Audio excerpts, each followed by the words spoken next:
Reflections of Purpose. Hello, thanks so much for joining us. This is Twisted Threads. My name is Karen Sims, and you joined us for our Reflections of Purpose. Yes, another day that we get the opportunity to talk to you about things that will inspire you, to empower you, to have a great and amazing day, and to impact your life in a way that will transform, yes, your very existence. So, as always, we want to remind you to like and share this video, visit our YouTube channel, and make sure you are a current subscriber so that you keep up to date with what we have going on. And today's topic, we always get right into it: nourishing your gifts. Nourishing your gifts. Yes. So, wanted to talk specifically about nourishing your gifts because I am blessed to know a lot of gifted and talented people, and some of you have already pressed play. You are subscribers and you get our messages for our Reflections of Purpose on a continual basis. The challenge with me putting together this topic for nourishing your gifts is that it does require for me to call you out in a different way. Usually we try to empower you and to let you make decisions on how you want to impact the world around you. But we realize and recognize that there are times when we have people in our circle who would rather stay in hiding. They would rather not share their gifts with the world. Perhaps you have the gift of administration and you really can get things done. You may have a gift of musically talented or scientifically talented. We've got a lot of smart people who are in STEM research in different areas. And when we think about nourishing our gifts, we've got to recognize that there is an opportunity and a challenge all balled up in one. The opportunity is we get to share who we are. The challenge is we've got to recognize that when it comes to nourishing our gifts, it's not even about us. It's not about us being afraid to move forward. It's not about us knocking off procrastination off our list. It's not even about the thoughts that we have that we allow ourselves to disqualify ourselves. It is about the fact that your gift is not about you, but it's for you to recognize that your gifting is actually for your community. And community can be local, it can be regional, it can be statewide, it can be worldwide. But your community is the reason why you find purpose in your gifting. Your community needs you. They need your voice. They need your talent. And so as we think about nourishing your gifts, I wanted just to challenge you in different ways. One, recognize that we are kings. We are queens. Well, you are kings. I am queens. In that sense of we're not regular people. And I love it because I had a conversation recently with a great friend of mine, and it just was, when people treat me regular, I kind of side-eye them sometimes because I recognize that, that Diana Ross, I paid the cost to be the boss. There are certain times, and it doesn't mean in a disrespectful or egotistical way, but there's certain things that I recognize about myself that it no longer fits back in the box. You know how you open up something new and everything is all packaged nicely, and then once you take it out the box, nothing in the box fits quite the same. So even when you try to pack it back up, I know for me, there may be times where I want to return something or send it back. It's always like that bulge in the box, because once you take it out the box, the whole purpose is it's not supposed to go back in there. Why? You didn't alter it. Doesn't mean that you actually used it, but it's no longer hidden. And so it can't fit in the original box that it came in. And I know many of you probably experienced the same thing. We just got over holidays not too long ago. And the thought is, okay, we got all these things. Now, how does this stuff go back in the box? Well, technically, it's not supposed to go back. You're supposed to use it. You're supposed to continue to apply it to your everyday life. And so it was only for that one-time packaging. Such is the same thing with your gift. Once you share it with people and people know, it shouldn't be you trying to stuff it back in the box. Why? Well, one, it no longer fits, okay? So you lost the little twisty ties that comes on the power cord. The plastic is all jacked up because now people see what it is that you are.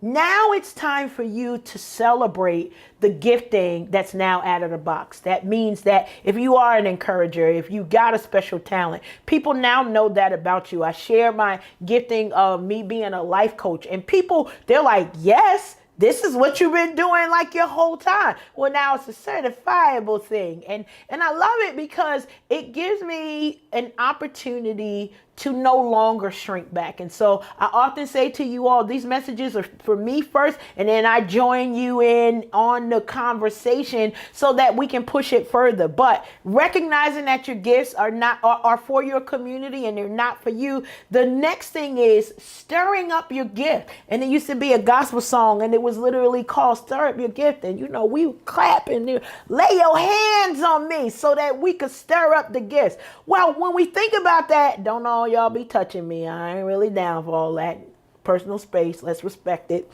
I love the hugs. But sometimes that hug, that activation, those words stir up your gift. People who remind me, I have a good friend, Leslie, who when I moved here to North Carolina, where I'm located right now, she sent me a gift, and she was like, I just need your address. And she know I stay in hiding. Y'all will not be able to find me. But I gave her my address, and she sent me something, and it made me cry. Like I opened the box, and I was so happy because receiving gifts is my primary love language. But even in all of that, what she sent for me was, it was a picture, and it was a colorful picture. And I have it in my office at my job as a reminder, because I first left it here at home, and I'm like, this is my personal gift. And then I needed to let other people realize, and it was a map of the world. It was a map of the world. And the little note that came with it said, just a reminder to you that you are a world changer. I know, you want to cry too. I bawled like those ugly cries. But that reminder also let me recognize that she's one of my encouragers. She's one of the people who gets where I'm going. She understands that there's a gifting in me that's not just for a small pocket, a world changer. And so now I boast, and when people come in my office and they're like, oh my goodness, I love that.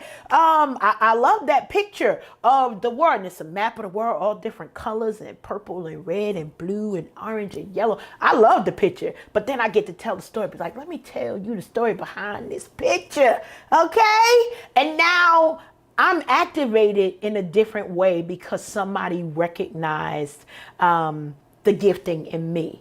So when you're thinking about nourishing your gifts, get people who will help you stir up your gifts.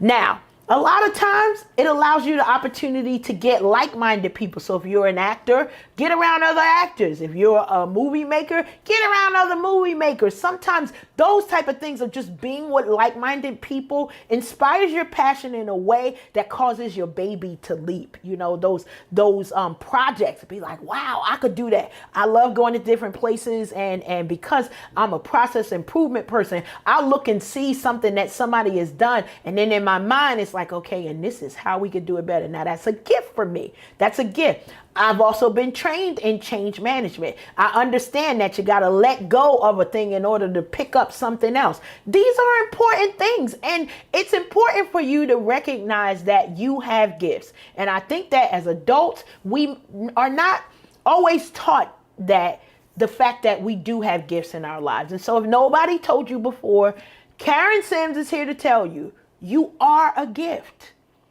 So it's literally opening up yourself, and you become the present for the present. Literally. I know, mind blowing. This is a good one. So make sure y'all share it with other people. Nourishing your gifts. The final thing, don't rob the world of its greatest treasure. Now, I know in your mind you're thinking, so what could that be? If you've been watching long enough, you know what I'm about to say. Don't rob the world of its greatest treasure. And the greatest treasure that the world has is you. It's you. Your gifts, they're not for you. They're for your community. Get yourself around like-minded people. If you've got people who talk small about you, limit your time with them. I get it. Sometimes they're our parents, they're our grandparents, they're our aunties, they're our uncles. They're usually our siblings. So my children, like, I'm so glad they're not my siblings because they are hard on each other.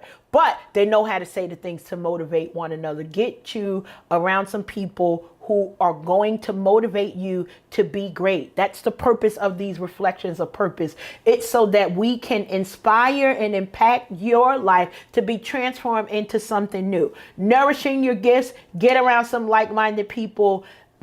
Get and adopt somebody who is going to remind you of the greatness that's in you. And if you have no one else, we will have another video about faith aspirations that you can talk and speak to yourself to declare boldly who you are, that you are beautiful, that you are awesome, that you are brilliant, that everything about you is amazing.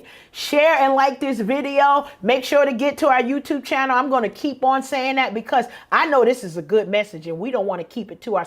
We want to share it with our friends and families. You have an amazing day on purpose. I say it purposefully because we are empowered to make it an amazing day. Be great.